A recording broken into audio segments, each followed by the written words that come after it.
சரி போடலாமா?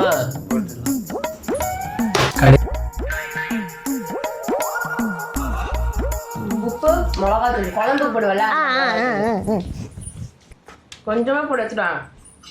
எதுக்கு கொஞ்சமா கட் பண்ணி கிராமத்துல எல்லாம் மாட்டுக்கு வந்து கைனி தண்ணி வைப்பாங்க.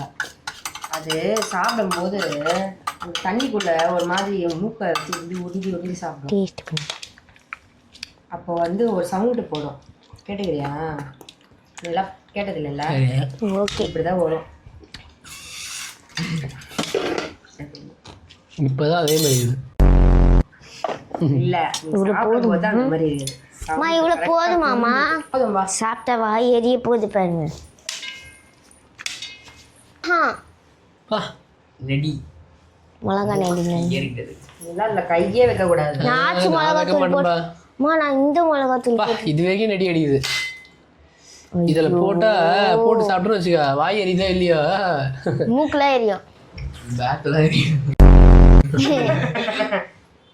நான் வந்து சொல்லலாம்னு நினைச்சேன். போன வருஷம் பழத்துக்கு ஊசி போட்டாங்க, யாரும் சாப்பிடவே விடல. ஆனா இந்த வருஷம் யாரும் விட மாட்டாங்க. ஊசியா? ஊசி போட்டா போடுறாங்க. போட்டா என்ன போடலன்னா இதை சாப்பிட்டு போய் நம்ம ஊசி போட்டுலாம் நினைப்பாங்க. யார் முதல்ல பாத்ரூம் போறான்னு தெரியல.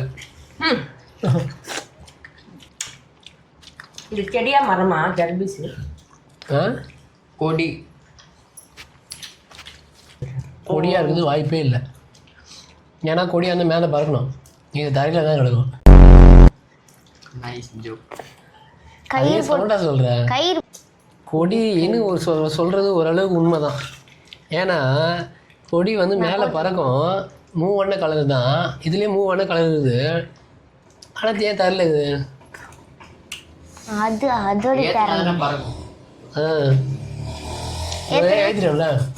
ஆமா, இப்ப பறக்கும். பறக்காது. பறக்கும். காலைல பறக்கும். பறக்காது, தெரிக்கும்.